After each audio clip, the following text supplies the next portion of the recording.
데살로니가전서 제5장 16절에서 18절 말씀입니다. 데살로니가전서 제5장 16절에서 18절 말씀 함께 읽겠습니다. 하나님께서 주신 말씀입니다. 항상 기뻐하라, 쉬지 말고 기도하라, 범사에 감사하라. 이것이 그리스도 예수 안에서 너희를 향하신 하나님의 뜻이니라.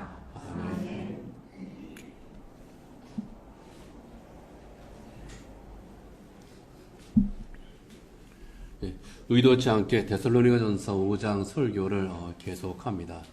2주 전에 제가 데살로니가전서 5장 5절이야 8절을 설교를 했고요. 지난주에는 또 방은석 강도사님이 또 설교를 했고, 오늘은 그 이후에 5장 16절과 16절에서 18절 말씀을 제가 설교하게 되었습니다. 데살로니가는 위치가 어디에 있느냐 하면은 그리스 북쪽에 있는 도시입니다. 아테네에서 한참 올라가는 곳에 있는 도시가 데살로니가입니다. 이 데살로니가는 기원전 315년에 마케도니아의 왕이었던 카산드로스라고 하는 사람이 세운 도시입니다. 자기 아내 이름을 따서 데살로니케라고 하는 자기 아내 이름을 따서 데살로니가라고 그렇게 이름을 지었습니다.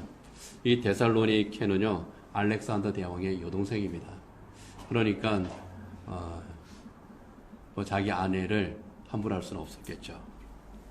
지금도 그리스에서 아테네 다음으로 큰 도시이고, 문화적으로, 경제적으로 또 이제 왕성한 그런 도시입니다.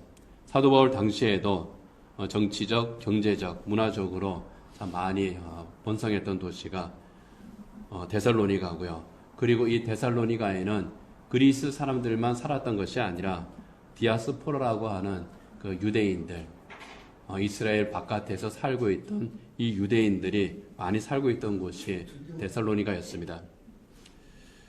이 데살로니가에 교회가 세워진 겁니다. 데살로니가를 방문했던, 그러니까 복음을 전하기 위해서 선교여행을 떠난 이 사도 바울이 데살로니가를 방문해서 세워진 교회가 이 데살로니가 교회입니다. 유대인들의 예배당인 회당에 가서 복음을 전했죠. 사도행전 17장 2절이야 3절에 보면은 바울이 자기의 관례대로 그들에게로 들어가서 새 안식일에 성경을 가지고 강론하며 뜻을 풀어 그리스도가 해를 받고 죽은 자 가운데에서 다시 살아나야 할 것을 증언하고 이르되 내가 너희에게 전하는 이 예수가 곧 그리스도라. 복음을 전한 겁니다. 자기의 관례대로 했다고 하는 것은 사도 바울이 어디를 가든지 제일 먼저 또 습관적으로 이런 일을 했다고 하는 그런 뜻입니다. 그들은 유대인들이고요. 안식일에 성경을 가지고 강론했다고 하는 것은 이 유대인들이 모이는 회당에 가서 새 안식일 동안, 그러니까 3주 동안 이 바울이 회당에 찾아가서 복음을 전했다고 하는 겁니다. 회당에 가서 예수님의 십자가를 전했습니다. 유대인들이 예수님을 십자가에 못 박아 죽였거든요. 그러니까 유대인들은 예수님에 대해서 상당한 반감을 가지고 있습니다. 복음을 전하는 자들에 대해서 상당히 적대적인 그런 생각을 가지고 있었고요. 그런데 바울이 그곳에 가서 복음을 전한 겁니다. 당신들이 십자가에 못 박아 죽인 그 예수가 구세주다. 그분이 부활하셨고 이 예수를 믿어야 구원을 받는다. 이러한 그 구원의 복음을 전한 겁니다. 바울이 전하는 이 복음을 듣고 유대인들뿐만이 아니라 그리스 사람들도 여러 사람들이 예수님을 믿었던 것 같아요. 그랬더니 복음에 적대적이었던 이 유대인들, 그 사람들이 화가 났습니다. 사람들을 선동했습니다. 그리고 바울 일행을 박해하기 시작했습니다. 바울이 어디에 있나 하면서 이 집 저 집을 찾아다닌 겁니다. 그들의 박해를 피해서 사도 바울은 급히 베레아라고 하는 도시로 이동을 해야 됐습니다. 사도 바울이 데살로니가에 머문 그 기간이 한 3주 정도였기 때문에 사실상 굉장히 짧은 기간입니다. 회당에 가서 복음을 전한 것이 3번밖에 되지 않으니까요. 이 바울은 복음을 제대로 전하지 못했다고 하는 그런 아쉬움이 굉장히 컸던 것 같아요. 그래서 데살로니가를 내가 다시 한번 찾아가야 되겠다. 그래서 데살로니가에서 예수를 믿은 사람들 좀 돌아보고 그들에게 복음도 가르치고 또 복음도 전해야 되겠다. 그러면서 여러 번 기회를 찾았는데 여의치 않았던 것 같습니다. 바울 자신이 가지를 못했어요. 그래서 자기 대신에 믿음의 아들인 디모데를 데살로니가로 보냈습니다. 그동안에 바울은 베레아라고 하는 곳에서 복음을 전하고 그리고 다시 아테네로 가서 복음을 전하고 그리고 그곳에서 다시 고린도로 이동을 합니다. 그래서 계속 바울은 복음을 전하는 그런 선교 여행을 계속했고요. 이 바울에게 디모데가 돌아와서 데살로니가 교회가 지금 상황이 어떤지 그것을 보고했습니다. 놀라운 일입니다. 바울로부터 복음을 들었던 바로 그 사람들, 불과 3주 정도밖에 되지 않는데 바로 그들이 훌륭하게 신앙생활을 하고 있었던 겁니다. 환난과 시련 가운데에서도 믿음을 잘 지키고 있었습니다. 바로 그 데살로니가 교회 사람들에게, 바로 그들 그리스도인들에게 사도 바울이 자기가 직접 몸으로 가지는 못하지만은 자기의 편지를 써서 보냈습니다. 그들을 위로하고 그들을 격려한 거죠. 그것이 바로 데살로니가 전서, 데살로니가 후서 이 두 개의 편지입니다. 그런데 바울이 이 데살로니가서를 보면은요, 바울이 위로와 격려만 한 것이 아닙니다. 데살로니가에서 복음을 전한 기간이 짧다 보니까 그리고 초대교회 당시에 이미 또 잘못된 복음을 들고 또 찾아온 사람들이 있었다 보니까 종말론적인 그런 신앙에서 조금 문제가 되는 그런 움직임들이 그 교회 안에 있었습니다. 교회 외적으로는 박해가 있었습니다. 여러 가지로 불안정합니다. 그런데 교회 내적으로 또 신앙에 어려움이 있었습니다. 이 교회 교인들 중에서 잘못된 생각을 가지고 전하는 사람들이 있었어요. 예수님께서 곧 재림하실 거다. 예수님께서 곧 재림하실 테니 우리는 재림하실 예수님을 영접하기 위해서 모든 준비를 다 해야 된다. 그러니 아무 일도 하지 말자. 이런 사람들이 있었습니다. 데살로니가후서 3장 11절에 보면은요, 바울이 이런 말을 합니다. 우리가 들은즉 너희 가운데 게으르게 행하여 도무지 일하지 아니하고 일을 만들기만 한 자들이 있다 하니, 이거는 그냥 일반적으로 아무 일 안 하고 게으른 사람들을 말하는 게 아닙니다. 정상적으로 살아가다가 나 아무 일도 하지 않겠어, 이렇게 손을 탁 놓은 사람들입니다. 예수님께서 재림하실 텐데 일할 필요 없잖아. 이 세상에서 돈을 벌어서 뭐해? 우리는 곧 예수님을 만날 거야. 많이 들어본 이야기죠. 사이비 종말론 자들입니다. 20세기 말에 1992년인가요? 97년, 92년으로 제가 기억합니다. 다미 선교회라는 것이 있었죠. 다가올 미래를 대비하라. 그 말의 약자가 다미 선교회입니다. 그러면서 사람들을 불러 모았어요. 다가올 미래, 예수님의 재림입니다. 예수님께서 재림하실 때에는 이 사람들이 가지고 있는 것들이 아무 소용없다. 그러니 그것들을 다 내려놓고 우리 모여서 재림하실 예수님을 영접할 준비를 하자. 그러면서 그냥 헌금을 요구를 하고, 그리고 다미 선교에 소속된 그런 여러 건물들, 또 교회들, 그런 곳에 모이게 했습니다. 그런데 그들이 약속했던 그날, 제가 10월 31일로 기억을 하는데요. 그날에 아무 일도 없었죠. 그랬더니 97년이다 하고 연기를 합니다. 몇 번 연기를 했지만 아무 일도 일어나지를 않았습니다. 뉴스 봐서 다 아실 거예요. 아무 일도 안 하고 예배와 기도만 했습니다. 휴거되기만 기다렸습니다.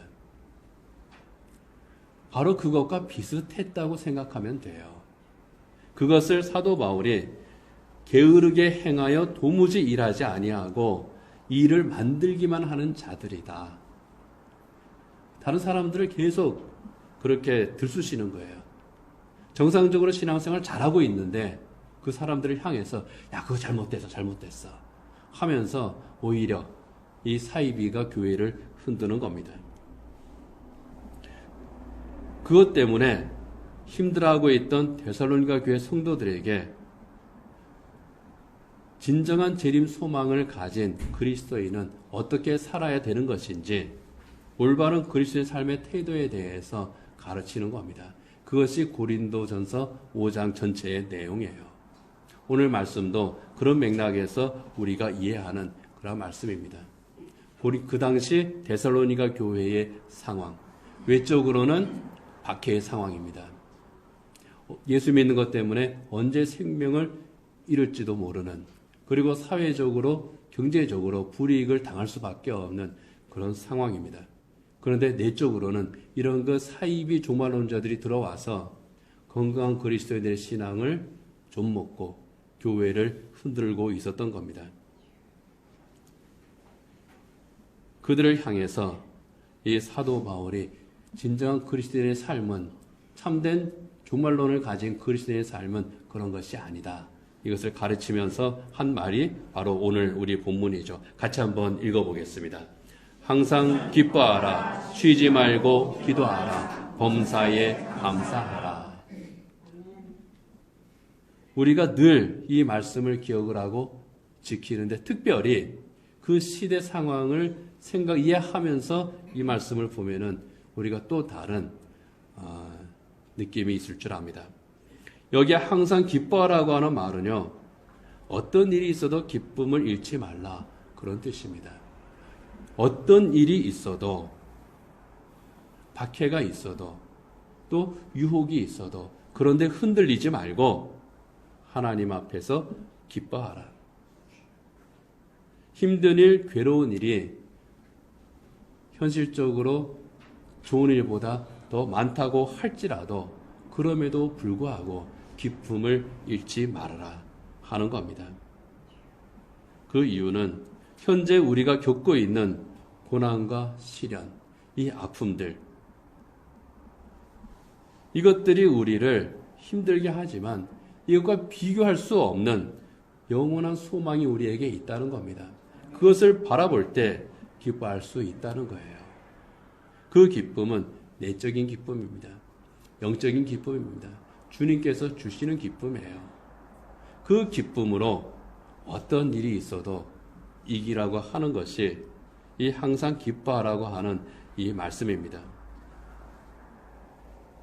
로마서 8장 17절에 18절에 보면은 우리가 지금 당하고 있는 이 고난, 장차 우리에게 나타날 그 영광, 그 미래를 생각해 보면 정말 비교할 수 없는 그런 것이다. 그래서 우리가 기뻐할 수밖에 없다. 이것을 그 이유에 대해서 이렇게 고백하죠. 같이 한번 읽어보겠습니다. 자녀이면 또한 상속자, 곧 하나님의 상속자요 그리스도와 함께한 상속자니 우리가 그와 함께 영광을 받기 위하여 고난도 함께 받아야 할 것이니라. 생각하건대 현재의 고난은 장차 우리에게 나타날 영광과 비교할 수 없도다.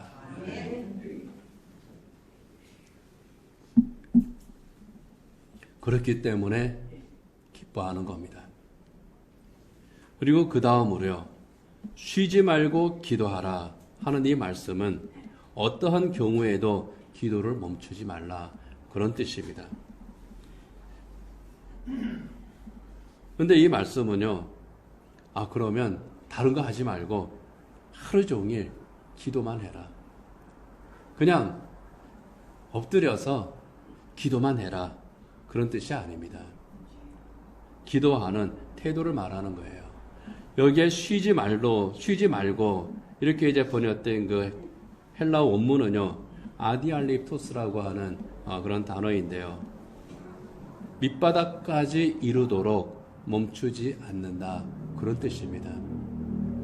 중단하지 않는다, 그런 뜻이에요. 기도의 흐름을 중단하지 않는다는 겁니다. 24시간 내내 기도만 하고 있는 것이 아니라 물론 우리가 그렇게 하나님 앞에 기도할 때가 있습니다.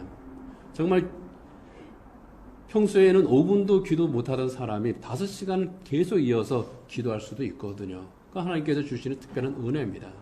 그런데 여기에서 하시는 하나님의 말씀은 그렇게 연속적으로 하루 종일 24시간 내내 기도만 하라는 것이 아닙니다. 기도의 맥이 끊어지지 않게 하라. 기도의 흐름이 끊어지지 않게 하라. 내가 하나님 앞에 드리는 그 기도, 하나님의 뜻을 구하는 그 마음이 우리의 삶 속에서 계속 이어지는 그런 것을 말합니다. 어떠한 경우에도 바로 그 기도의 흐름을 끊지 않고 하나님 앞에 내가 서 있는, 하나님의 뜻을 구하며 살아가는 바로 그 삶의 자리가 쉬지 말고 기도하는 그 자리인 겁니다. 내 환경이 어떻다 하더라도, 내가 지금 어떤 시련 가운데 있다고 할지라도, 혹시 내가 극한 상황 가운데 있다고 할지라도 그것을 통해서 말씀하시는 하나님, 내게 응답하시는 하나님, 이 하나님의 뜻을 구하는 그 기도를 멈추지 않는 것, 이것이 쉬지 말고 기도하라고 하는 말씀의 뜻입니다. 그리고 세 번째로 범사에 감사하라고 하는 말씀도 사실은 비슷한 맥락이죠. 어떠한 경우에도 감사하라, 그런 뜻입니다. 범사에로 번역될 때 헬라어 엔판티가 바로 그런 뜻이에요. 어떠한 경우에도. 그래서 영어 성경 가운데에서 우리말 성경으로 번역된 그 성경의 대본이라고 해야 되나요? 원본이라 해야 되나요? 그 NIV 성경에 보면은 모든 환경에 그렇게 되어 있습니다. 그래서 범사에 감사하라는 이 말씀은 모든 환경에 감사하라. 우리가 사도 바울이 고백한 것처럼 내가 부한 데 처하든지 가난한 데 처하든지, 내가 즐거울 때든지 괴로울 때든지, 내가 어떠한 때라도 하나님 앞에 감사하는 겁니다. 좋은 일만 감사하는 것이 아니고 대박이 터진 그러한 일에만 감사하는 것이 아니라 그 반대의 경우에도 감사하는 겁니다. 그렇게 감사할 수 있는 그 이유는요, 구원에 대한 확실한 믿음이 있기 때문입니다. 그리고 구원받은 하나님의 백성에게 주신 하나님의 언약에 대한 분명한 소망이 있기 때문이에요. 이것이 없으면 감사할 이유가 없죠. 이것이 있기 때문에 현재 고난을 뛰어넘는 그 무엇이 있기 때문에 지금 나를 힘들게 하는 이것보다 더 큰 무엇이 있기 때문에 그래서 감사하는 겁니다. 이스라엘 민족이 출애굽했을 때예요. 이 사람들이 하나님께서 약속하신 그 약속을 끝까지 그 끝을 바라볼 수 있는 그 믿음이 있었다면, 하나님께서 그들의 약속하신 가나안을 이들이 내다보고 소망하는 그 믿음이 있었다면 달라졌을 겁니다. 당장 내 눈앞에서 먹을 것이 떨어지고 마실 물이 없을 때, 아말렉이나 아모리 사람들이 자기들을 공격을 했을 때 그 당장의 고통에 그들이 쓰러지지 않았을 거예요. 하나님의 언약이 분명함을 믿을 때에 하나님께서 우리를 이 광야를 지난 후에 저 가나안으로 인도하신다고 하는 것을 분명히 그들이 바라보았다면, 요수아나 갈렙처럼 하나님께서 약속하신 그곳, 하나님께서 우리를 위해서 예비하신 그 땅을 반드시 우리에게 주신다고 하는 그 믿음이 그들에게 있었다면 그들은 오히려 소망 가운데에서 기쁨으로 하나님의 약속을 믿고 담대하게 전진을 했을 겁니다.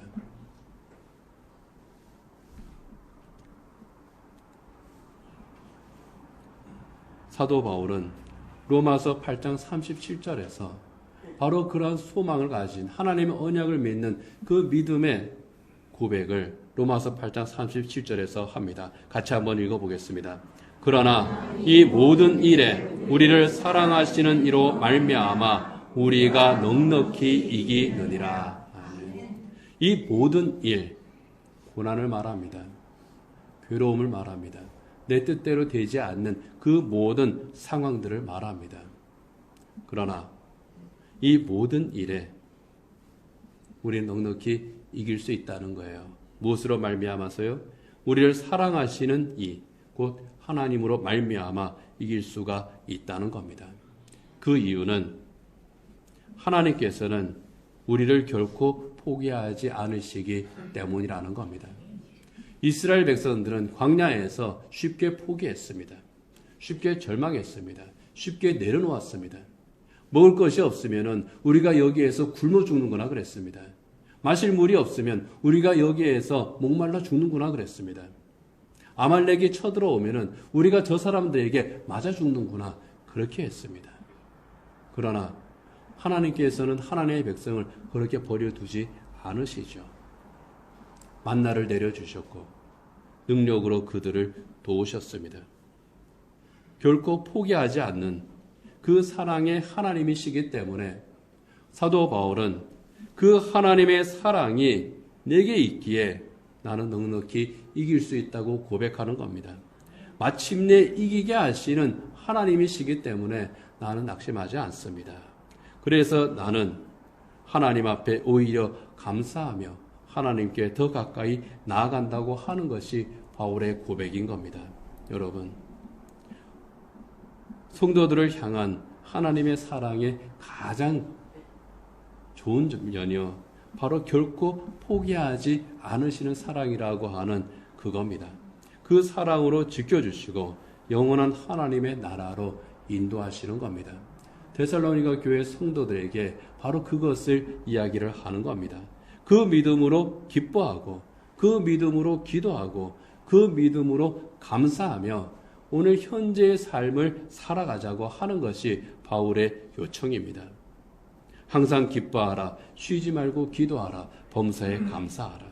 어떠한 절망적인 상황이 있다고 할지라도 오히려 기뻐할 수 있고, 어떠한 형편이라고 하더라도 낙심하지 않고 끝까지 기도할 수 있고, 모든 일에 소망 가운데 감사할 수 있는 것이 그리스도인의 삶이라는 겁니다. 그런데 그 삶이 언제라고요? 현재라는 겁니다. 이게 제일 중요합니다. 바울이 이것을 요청을 할 때에 현재를 그렇게 살라는 거예요. 예수님의 재림은 미래입니다. 근데 그 미래 때문에 현재를 우리가 놓고 살자, 이렇게 흔드는 사람들이 데살로니가 교회에 있었던 거죠. 그들을 향해서 아니야, 그렇게 사는 게 아니야, 현재를 제대로 살자, 똑바로 살자 하는 겁니다. 이어령 박사가 쓴 여러 가지 그 책 가운데에서 마지막 수업이라고 하는 책이 있습니다.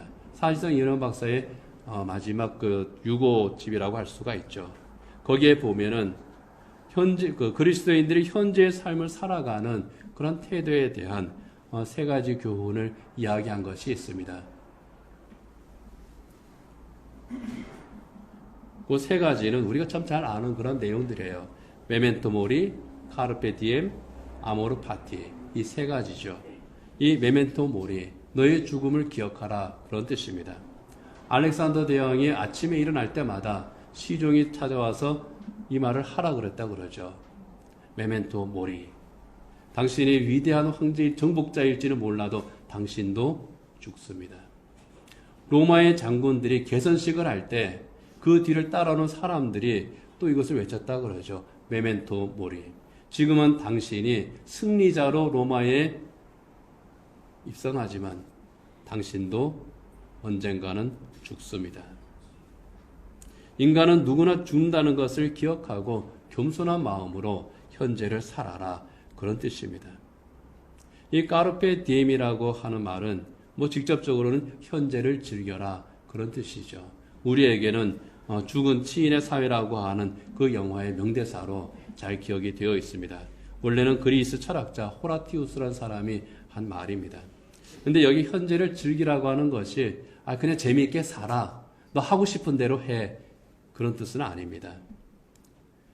현재를 즐기는데 현재의 나에게 주어진 시간들 소중하게 가치 있게 사용을 해서 살아라. 그래서 참된 기쁨, 참된 인생의 기쁨을 누려라, 그런 뜻이에요. 그런데 이제 자기 마음대로 그냥 이 세상에서 기쁘게 살아. 이제 그렇게 이해하는 경우들이 있는데 그거 아닙니다. 가치 있게 삶으로써 진정한 기쁨을 얻어라. 그리스도인이라면은 더욱더 그렇죠. 그리고 아모르 파티라고 하는 말은 가수 김연자 씨가 부른 노래 제목으로 유명하죠. 아모르 파티. 그 운명을 사랑하라. 그런 뜻입니다. 김연자 씨가 한 말이 아니라 니체라고 하는 철학자가 한 말입니다. 우리에게 주어진 삶을 사랑해라. 너의 삶이 어떠한 것이든 내게 주어진 그 삶을 사랑할 때 너의 삶이 가치 있는 삶이 된다. 너의 삶을 너가 존중을 할 때 그 삶이 모든 이에게 존중을 받을 수 있는 그런 삶이 된다. 궁극적으로는 하나님께 존중을 받는 그런 삶의 길을 이야기하는 것이 아모르 파티입니다. 메멘토 모리, 죽음을 기억하라. 까르페 디엠, 현재를 즐겨라. 아모르 파티, 너의 운명을 사랑하라. 자기 자신을 어떻게 생각하면서 자기에게 주어진 현재를 어떻게 살아가는지 거기에 대한 교훈입니다. 그런데 그리스도인의 삶은요, 이거를 뛰어넘는 삶입니다. 메멘토 모리, 까르페 디엠, 아모르 파티, 이것을 뛰어넘는 것이 그리스도인의 삶이라는 거예요. 왜 그렇습니까? 그리스도인은 죽음을 기억하기만 하는 그런 사람이 아니라는 겁니다. 인간은 누구나 언젠가 다 죽어. 여기에서만 끝나는 게 아닙니다. 부활이 있습니다. 그리스도인은 죽음을 기억하는 자들이 아니라 부활을 기억하는 자들입니다. 하나님께서 주시는 복된 새 생명이 있는 그런 사람들입니다. 그리고 그리스도인은 현재를 즐기기만 하는 사람, 현재에 만족하기만 하는 사람, 지금 내가 사는 이 삶을 그냥 나를 위해서 살 거야. 여기에서만 그치는 사람이 아니라 미래의 소망 가운데에서 현재의 시간을 충실하게 사는 사람, 하나님께서 내게 주신 이 현재라고 하는 시간의 가치를 잘 생각하면서 사는 사람, 그들이 바로 그리스도인들이기 때문입니다.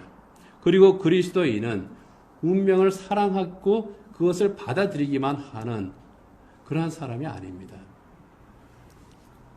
그리스도인은 내 옛사람을 벗어버리고 하나님께서 주신 새 생명을 얻은 하나님의 새 사람이라고 하는 생의 선물을 받은 사람들입니다.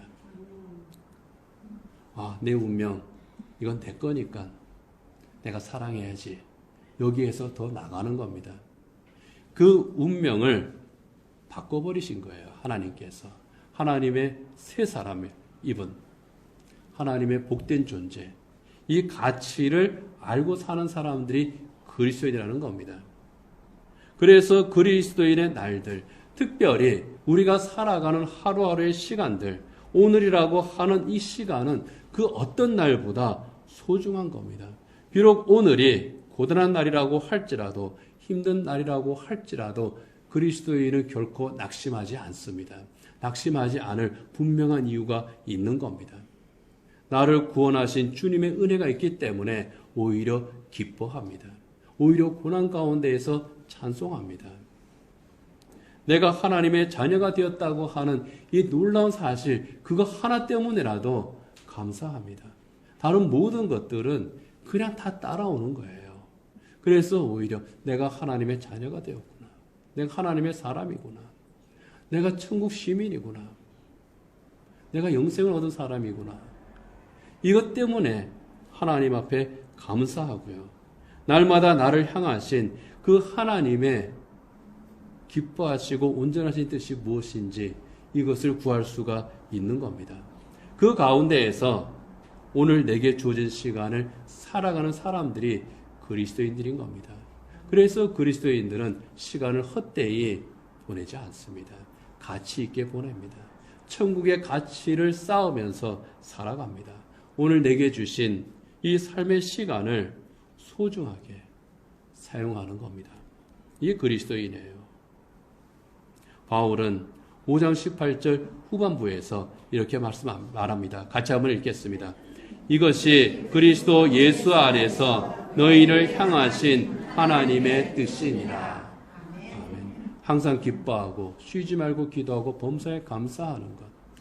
오늘이라고 하는 이 시간에 정말 하나님께서 주신 우리의 삶을 품고 저 부활의 소망 가운데 저 영생의 나라를 바라보면서 이 현재의 시간을 정말 가치 있게 살아가는 바로 그것이 그리스도 예수 안에서 우리를 향하신 하나님의 뜻이라는 겁니다.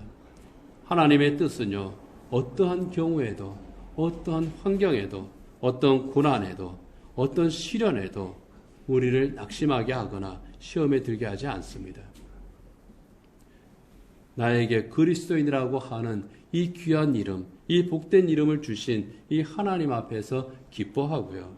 나를 포기하지 않으시는 그 하나님 앞에 항상 서서요. 그 하나님 앞에서 기도하고요.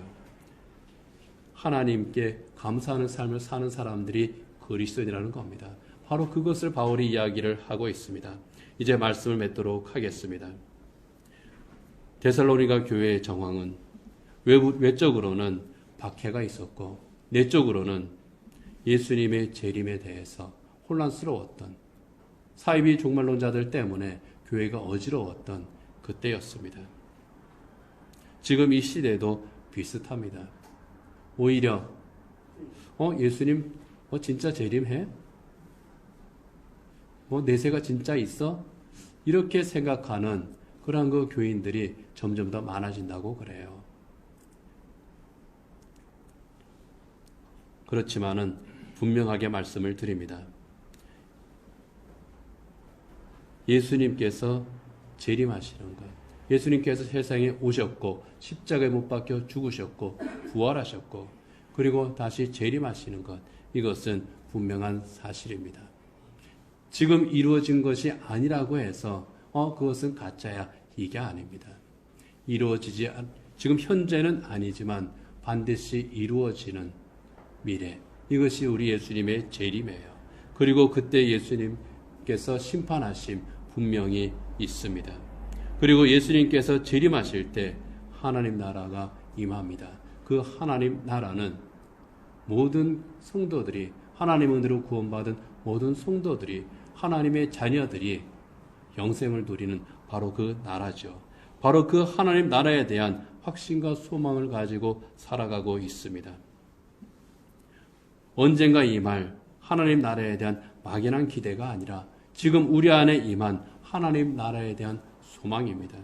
그래서 그리스도인들은 바로 지금 여기에서, 내가 서 있는 이곳에서 기뻐하고 기도하고 감사하면서 하나님께서 내게 주신 이 현재라고 하는 이 시간을 소중하게 경영하며 사는 사람들이라고 하는 겁니다.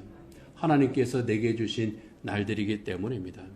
여러분, 지금 우리가 서 있는 바로 이곳이, 내가 살아가고 있는 그 삶의 현장이 어떤 사람에게는 눈물의 골짜기를 지나는 시간일 수 있습니다. 고난의 날일 수 있습니다. 고통의 시간일 수 있습니다. 모든 것이 희미한, 정말 혼란스러운 그런 때를 지나고 있을 수도 있습니다. 그러나 분명한 것은 하나님의 살아계심과 하나님께서 우리를 구원하심과 우리가 하나님의 자녀라는 것과 하나님께서 결코 포기하지 않는 사랑으로 우리를 붙들어 주신다고 하는 겁니다. 바로 그 믿음과 소망 가운데 여러분, 오늘이라고 하는 바로 이 시간, 내가 서 있는 바로 이곳에서 오직 하나님으로 인해서 항상 기뻐하고 어떤 일이 있더라도 오직 하나님을 바라보면서 하나님의 뜻을 구하며 기도하고 범사에 내 삶의 모든 정황에서 감사하며 살아갈 수 있는 그런 복된 성도들이 되기를 원합니다. 그렇게 할 때에 하나님께서 우리의 날들을,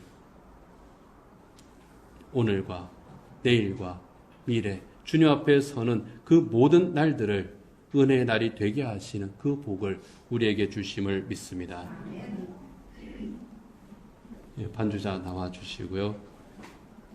오늘 하나님의 말씀을 생각하면서 우리가 함께 기도할 수 있기를 원합니다. 다 같이 눈을 감으시고요. 잠시 묵상하며 기도하십시오.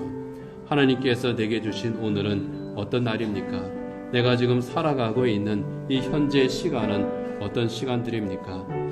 이 시간들 때로는 우리를 절망하게 하고 우리를 고통스럽게 하고 힘들게 하고 시험에 들게 하고 눈물 짓게 하는 그러한 시간들이라고 할지라도 우리는 결코 낙심하지 않는 것은 하나님께서 우리와 함께 하시기 때문인 줄 압니다. 나를 사랑하시는 그 하나님을 바라보면서 하나님의 인도를 사모하는 가운데에 항상 기뻐하고 늘 기도하고 범사에 감사하며 살아갈 수 있는, 참으로 오늘을 하나님께서 주신 날임을 생각하면서 내일의 소망을 위해서 현재를 참된 그리스도로 살아갈 수 있는 우리가 되기를 이 시간 하나님 앞에서 잠시 묵상으로 기도하시기 바랍니다.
내일이 아니라 오늘, 다른 곳이 아니라 이곳에서 어떠한 정황 가운데서도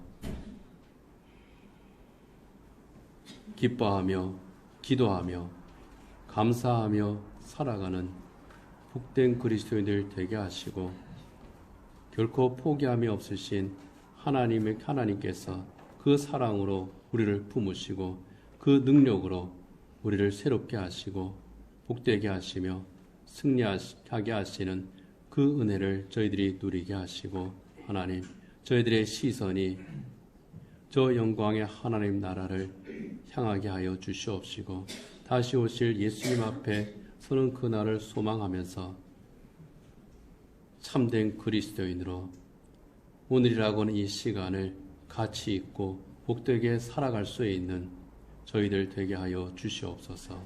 예수님 이름으로 기도드립니다. 아멘.